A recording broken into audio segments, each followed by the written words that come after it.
Sometimes foolishness doesn't scream, it whispers. It hides inside casual phrases, small excuses, the words we toss out without thinking. Yet those words reveal more about a man's character than any resume ever could. Welcome back, Stoic warrior. In a world that celebrates noise and arrogance, wisdom begins with awareness, with the courage to notice what makes a man appear weak, impulsive, or unaware of himself. The Stoics said, "Better to remain silent and be thought a fool than to speak and remove all doubt," because one careless sentence can expose what years of self-help books try to conceal: an undisciplined mind.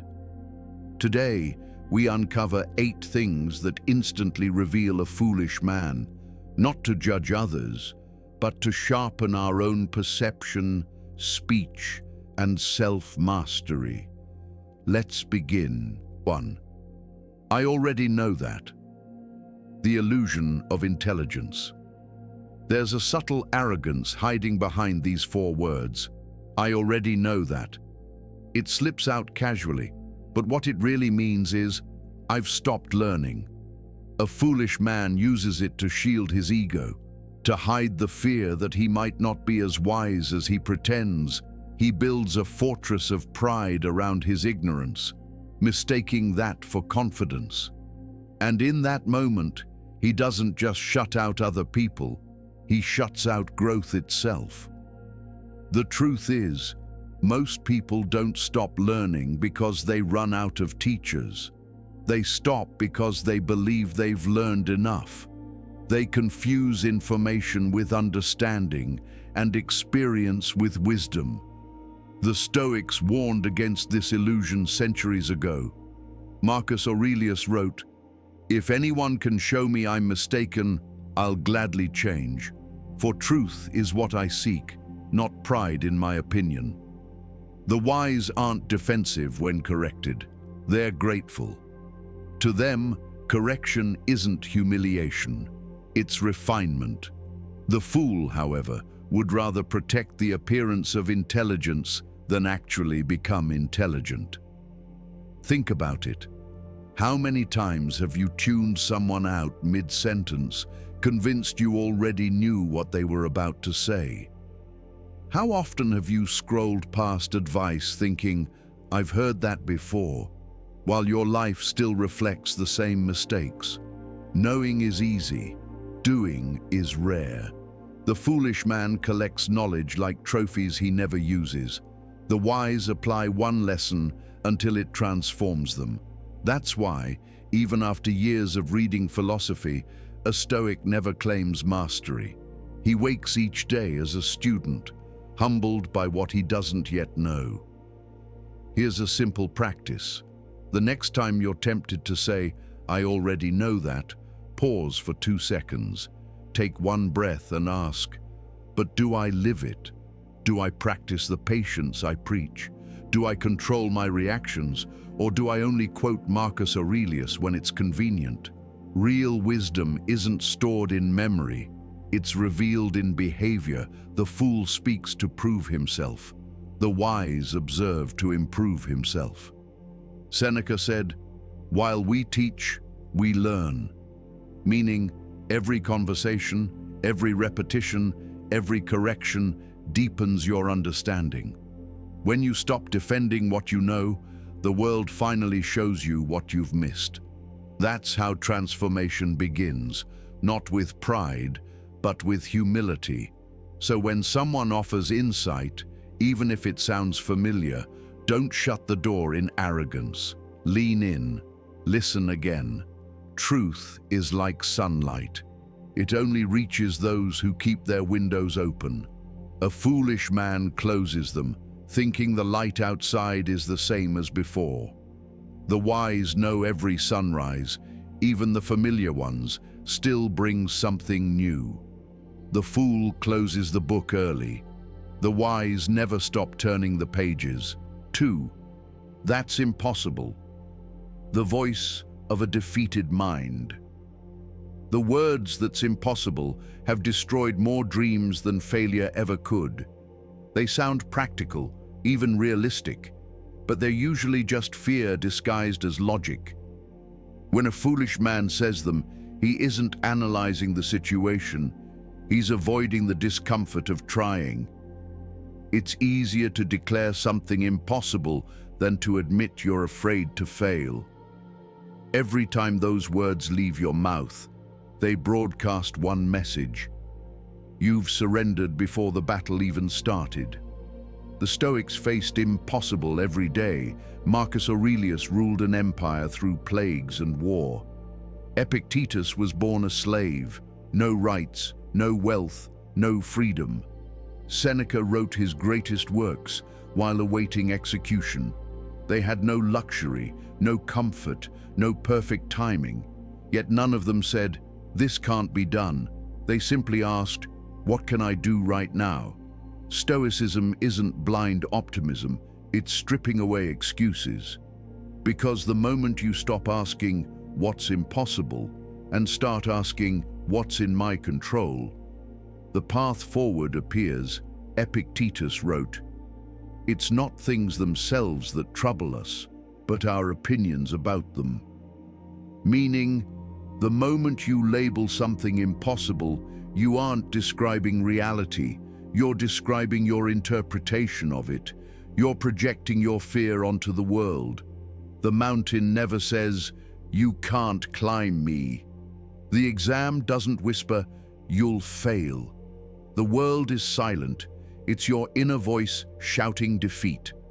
The wise man understands this and changes the only thing he can, his attitude toward the challenge. Modern life makes it worse. We scroll through highlight reels, comparing our messy beginnings to someone else's polished result. We forget that behind every success lie years of effort, doubt, and pain. So when we see something extraordinary, we instantly say, "I could never do that." But that's not truth, that's conditioning. The Stoic looks at the same mountain and sees a training ground. Marcus Aurelius wrote, "The impediment to action advances action. What stands in the way becomes the way." That line isn't just poetic, it's a blueprint for strength. Obstacles aren't barriers, they are invitations to evolve. Try this the next time your mind says, "That's impossible." Don't argue with it, just breathe once and ask, what part is possible today? Maybe it's one small step, one message, one paragraph, one workout. That's all momentum needs, one act of defiance against inertia. Progress doesn't come from giant leaps. It comes from refusing to stand still.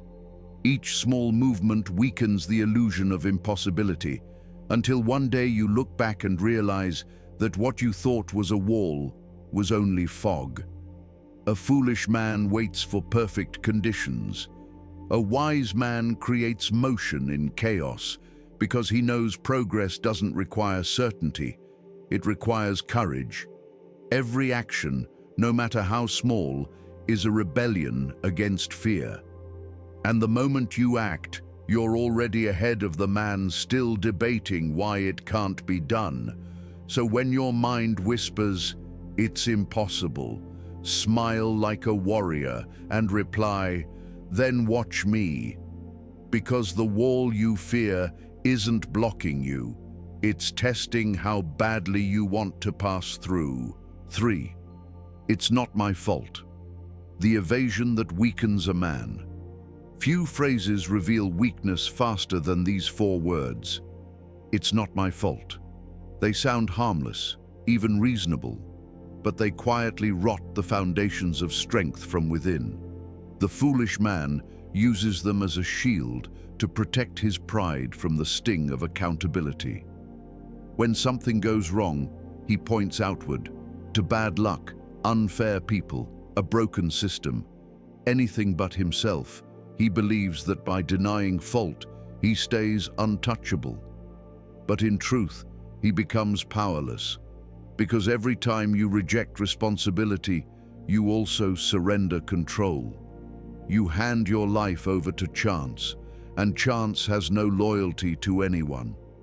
The Stoics called this one of the greatest mistakes a man can make, to confuse what happens to him with what he does about it. Epictetus said, "It's not what happens to you, but how you react that matters." That line isn't a comforting quote. It's a commandment for warriors of the mind. Life will always bring pain, betrayal, and loss. The foolish man asks, "Why me?" The wise man asks, "What now?" That shift from blame to ownership changes everything. Responsibility doesn't mean guilt. It means power. It means reclaiming the ability to respond, to decide, to act. Look around, and you'll see this everywhere. The co-worker who blames the economy for his laziness. The partner who blames toxic people for their own lack of boundaries. The man who blames his parents, his boss, his past, as if life was supposed to arrive with perfect conditions.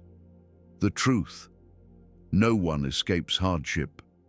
But the difference between the weak and the strong is this: the weak seek pity, the strong seek perspective, the weak complain, the strong correct. Imagine two sailors in the same storm. One curses the wind, the other adjusts the sails. The storm doesn't care either way, but only one makes it home. That's Stoicism. It doesn't deny the storm. It teaches you how to steer. Every time you say, "It's not my fault," you drop the wheel. You let the storm decide your direction. A Stoic never does that. He may not control the sea, but he always controls his hands on the helm. Try this simple exercise. Whenever something goes wrong, don't ask, "Who's to blame?" Ask, "What can I do next?" Write down 3 things within your control: your reaction, your next step, your lesson. You'll notice something powerful. Clarity starts to replace anger. Instead of feeling like a victim, you begin to feel like the author of your own story again. Responsibility feels heavy at first, but it's the weight that builds your backbone. It's the gym where character is trained. Seneca said, "No man is more miserable than the one who blames others for his own misfortunes." Because blame traps you in a cycle of helplessness. When you stop blaming, you start building. You start transforming pain into progress. The moment you own your part, even the smallest one, the world begins to respect you differently. And more importantly, you begin to respect yourself. So the next time those words rise to your lips, "It's not my fault," stop. Take one deep breath and remind yourself, maybe it's not your fault, but it's still your responsibility. That's how strong men think. They don't wait for rescue. They become their own. Because the moment you claim responsibility, you reclaim power, and that's where every Stoic victory begins. 4. I don't need anyone's help. The pride that builds prison walls. A foolish man believes asking for help is weakness. He tells himself he's self-made, self-taught, self-reliant. But beneath that pride is fear. Fear of being seen as needy. Fear of losing control. Fear that someone might discover he's not as strong as he pretends. So he isolates himself behind a mask of independence, mistaking loneliness for power. Yet every fortress built from ego eventually becomes a cage, because no man grows alone. No warrior wins a battle without allies. Even Marcus Aurelius, Emperor of Rome, ruler of millions, wrote, "We are made for cooperation, like feet, like hands, like eyelids." The Stoics knew what many modern men forget. Connection is not dependence, it is strength multiplied. The foolish man says, "I don't need anyone," because he's terrified of being disappointed. He's been hurt before, betrayed before, left before, and instead of healing, he builds walls so high that even kindness can't reach him. But those walls don't truly protect him. They suffocate him. They keep out pain, yes, but they also keep out wisdom, love, and growth. The wise man understands that vulnerability isn't surrender, it's strategy. He doesn't ask for help because he's weak. He asks because he's committed to progress, not pride. Pride protects the ego. Humility protects the mission. Look closely at every master philosopher, athlete, soldier, artist. Look closely at any of them, and you'll find mentors behind their mastery. Seneca guided Nero before arrogance consumed him. Epictetus guided hundreds from slavery to freedom of mind. Even Stoicism itself survived because teachers passed it to students who were willing to ask, "Show me." Greatness is never a solo performance. It's an orchestra of effort, each instrument strengthening the others. The fool sits alone, trying to play every note by himself, then wonders why his song sounds hollow. In modern life, we glorify independence as if it were the highest virtue. "I can handle it myself," we say, even while drowning. But real strength is knowing when to reach out before you collapse. Imagine a soldier bleeding on the battlefield, refusing help and whispering, "I'm fine." He doesn't look brave. He looks doomed. Stoicism isn't about rejecting help. It's about accepting help with discipline, gratitude, and intention. The wise man understands that teamwork doesn't dilute his power, it sharpens it. When he asks for guidance, he's not surrendering control, he's expanding perspective. Try this practice. The next time you struggle, ask for one small piece of help, not because you can't survive without it, but because growth accelerates when pride steps aside. Ask for feedback at work. Ask a friend to hold you accountable. Ask a mentor for direction. You'll feel discomfort at first, like armor cracking, but through that crack, light enters, and that's how transformation begins. Seneca wrote, "No man can live happily who has regard to himself alone. Happiness, strength, wisdom, they're all built in relationship. A fool hides his wounds. A wise man exposes them to the light so they can heal. So when your pride whispers, 'I don't need anyone's help,' smile and reply, 'That's exactly why I do.' Because power isn't pretending to be invincible. Power is knowing when to reach out so you can rise higher. Even iron needs fire to be shaped. And every man, no matter how strong, needs another hand to sharpen his edge." 5. I'll do it when I feel like it. The trap of emotional slavery. A foolish man waits for the right mood before taking action. He says, "I'll do it when I feel like it," as if motivation is some divine signal that decides when he's allowed to progress. He doesn't realize that by waiting for the perfect feeling, he's quietly giving away control of his life. Every time he delays until he feels ready, he trains his mind to obey emotion instead of discipline. That's where weakness is born, not in dramatic failures, but in 1,000 tiny moments of hesitation. The wise man knows that if you only move when it feels good, you'll spend your life standing still. The Stoics warned about this long ago. Marcus Aurelius wrote, "At dawn, when you have trouble getting out of bed, tell yourself, 'I must go to work as a human being.'" He didn't say, "when you're inspired." He said, "when it's time." Because the Stoic doesn't wait for passion. He builds it through action. Emotion follows motion. That's the secret. Discipline first, feeling later. The foolish man reverses the order, chasing a spark that never lasts. The wise man lights the fire himself. Think about it. How many dreams die not from failure, but from procrastination disguised as self-care? I'm waiting for the right time. I need to be in the mood. I'll start next week.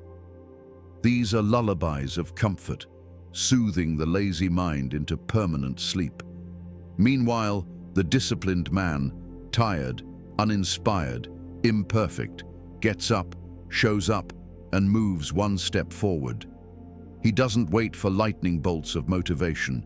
He relies on the quiet rhythm of consistency, because he understands something the foolish man doesn't. Mood is temporary, but momentum is everything. Modern culture says, follow your feelings. Stoicism says, govern them. Feelings are guests, they come and go. Purpose is a home, built brick by brick. When you let feelings dictate your effort, you become their servant.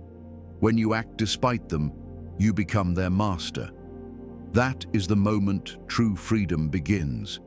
When you realize you can do what's right, even when it doesn't feel right. Discipline is not the absence of emotion. It's the dominance of principle over impulse. Try this practice. Choose one habit you've been postponing. The gym, the call, the project, the reading, the writing. Commit to doing it for 5 minutes. No matter how uninspired you feel, just 5. Because once you start, resistance starts to crumble. Action is the antidote to apathy. You don't need to feel ready. You need to feel responsible. And responsibility always begins now. Seneca said, "While we waste our time hesitating, life is slipping away. Every second you wait for the right mood, you lose the opportunity to become the man you're meant to be." The wise man knows that progress is rarely comfortable, but always necessary. So when that inner voice says, "I'll do it when I feel like it," answer calmly, "Then I'll do it now." Because the man who waits for motivation is ruled by emotion, but the man who acts from discipline rules himself. 6. I'm too old for that. The lie that kills rebirth. There's a quiet tragedy in the words, "I'm too old for that." They sound mature, maybe even wise, but beneath them hides resignation. It is the moment a man stops seeing himself as a work in progress. The foolish man uses this phrase to justify comfort, to excuse inaction, to settle for mediocrity. He doesn't realize these words are not the language of age. They're the language of surrender. Time may wrinkle the body, but only self-pity ages the soul. And when you say, "I'm too old," what you're really saying is, "I no longer believe in my ability to change." That belief, not the years, is what kills a man long before his body ever does. The Stoics saw life as lifelong training. Marcus Aurelius ruled Rome in his late 50s while sick, exhausted, and surrounded by betrayal. Yet he still wrote about self-improvement every day. Cato studied philosophy when he was already old. Epictetus taught until his final breath. None of them believed there was a finish line for growth. In their eyes, the goal of life wasn't to preserve youth, but to preserve will. As long as the mind stays alive, the body remains a servant of purpose. Decay begins only when the mind retires. Modern men have been tricked into thinking that energy belongs to the young. But age doesn't weaken you, comfort does. It's the years spent avoiding risk, refusing to start over, and choosing ease that make the spirit stiff. The wise man knows change doesn't belong to the young. It belongs to the courageous. There are men in their 20s already dead in ambition, and men in their 60s discovering fire again. The difference isn't years, it's hunger. The world doesn't reward the young, it rewards the willing. Picture an older warrior sharpening his sword at dawn. His body aches. His hands tremble slightly, but his eyes are alive. He knows he's slower, but also sharper. Every scar has made him precise. Every loss has made him wise. That is the beauty of age, not limitation, but refinement. A foolish man mourns what he's lost. A wise man masters what he still has. The Stoic way to defeat the illusion of too late is to shrink your focus to today's radius of control. You don't need to rebuild your whole life. Just begin with what's within reach. Learn one new skill, read one page, take one walk, apologize to one person, begin again, smaller, smarter, deeper. Seneca wrote, "As long as you live, keep learning how to live." That means rebirth isn't the privilege of youth, it's the duty of consciousness. So when you hear yourself saying, "I'm too old for that," stop and ask, too old for what? For curiosity? For discipline? For purpose? Those things don't expire. They only atrophy when neglected. The body may slow down, but the mind can still sprint. The heart can still burn. The hands can still build. Remember, the universe doesn't care about your age, only your effort. Every morning you wake up breathing is proof you're not done yet. The fool counts the years behind him. The wise count the chances ahead. Because it's never too late to start again. It's only too late to keep insisting you can't. 7. Everything's against me. The victim mind that drains all power. A foolish man loves believing the world has conspired against him. When things fall apart, when people let him down, when life refuses to obey his expectations, he sighs and says, "Everything's against me." Those words may sound like exhaustion, but in truth, they're an escape, a way to avoid responsibility and justify quitting before trying again. It's easier to see yourself as a victim of fate than a participant in it. But the moment you do that, you trade your strength for self-pity, because the man who believes everything is against him will never stand for himself. Stoicism teaches the opposite. Marcus Aurelius faced betrayal from friends, plague across his empire, and war at his borders, yet he wrote, "The universe is change, life is opinion." He didn't curse the chaos, he studied it. He knew reality isn't personal, life doesn't attack you, it simply happens. A Stoic doesn't ask, "Why me?" He asks, "What can I do with this?"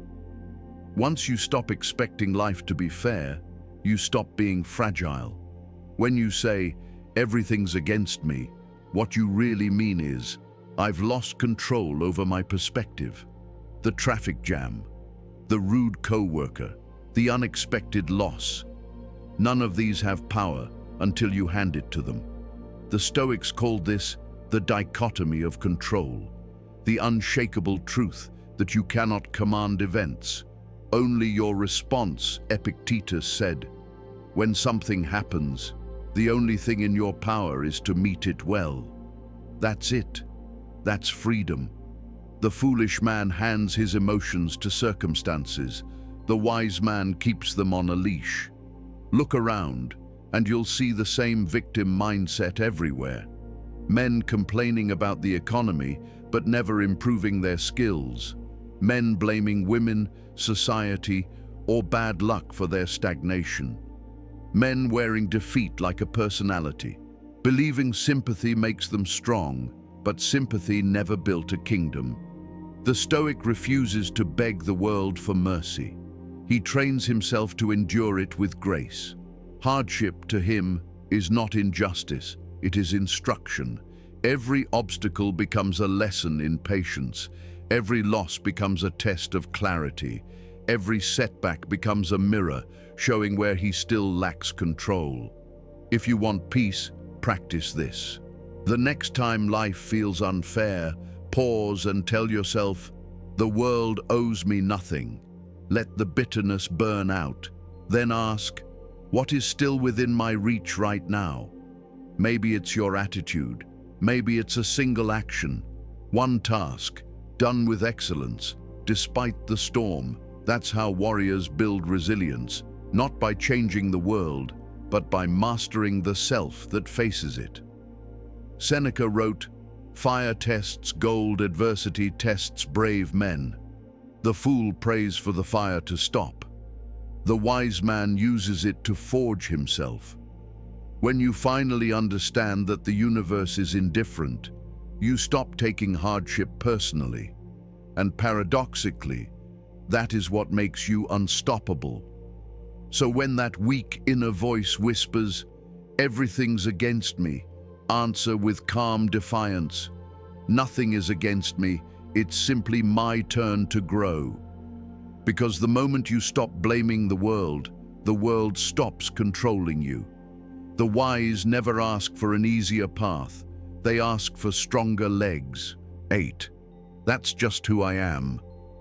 The excuse that ends evolution. Few sentences reveal defeat more clearly than "that's just who I am." On the surface, it sounds like self-acceptance, but beneath it lies resignation, disguised as confidence. The foolish man says it whenever he's trapped in patterns he doesn't want to change.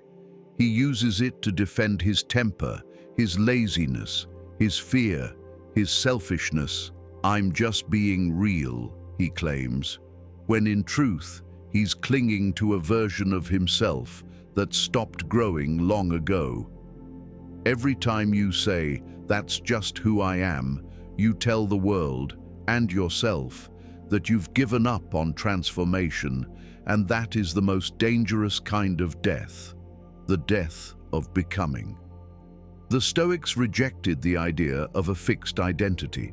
Epictetus was born a slave, beaten and crippled, yet he became one of the greatest teachers of freedom. Marcus Aurelius was born an emperor, yet he wrote every night about humility and self-correction. Seneca was born rich, yet he spent his final days writing about detachment and virtue. Each of them proved that character is not fate, it is a craft. You shape it daily through your choices, your responses, and the thoughts you allow to linger. The foolish man excuses his flaws as destiny.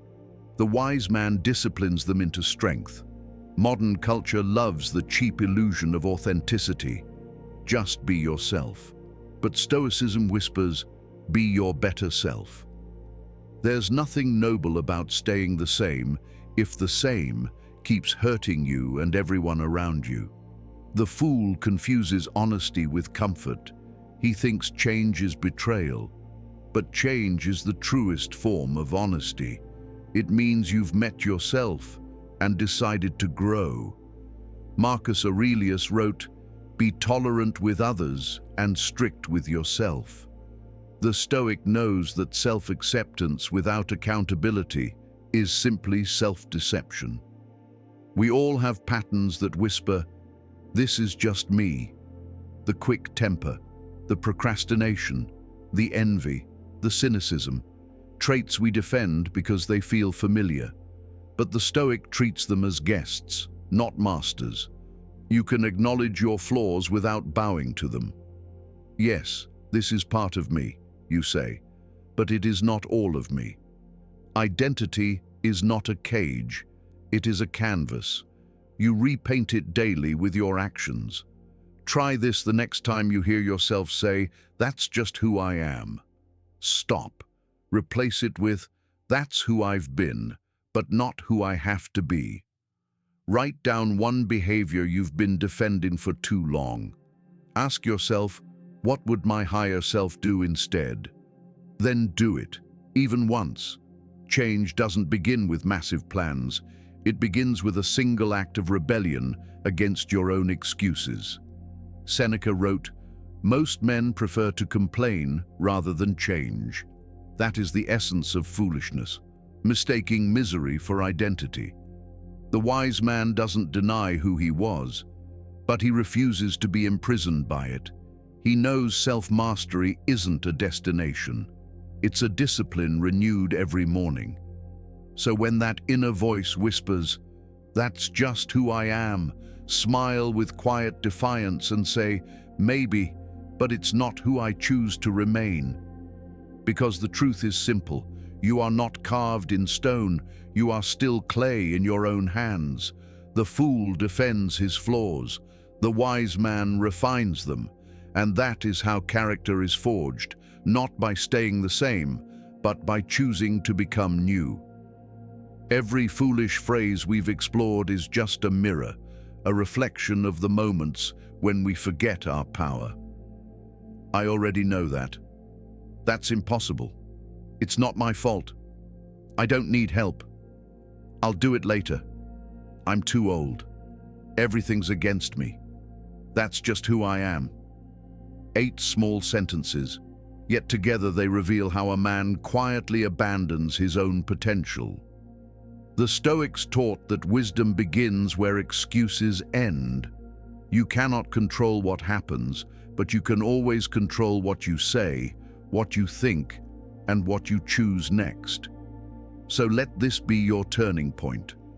Speak fewer words that defend your limits, and more words that define your discipline, because the world doesn't need perfect men. It needs conscious ones, men who see their flaws, face them, and forge themselves into something stronger. Remember, the fool reacts, the wise rebuilds, and every day you get to choose which one you'll be.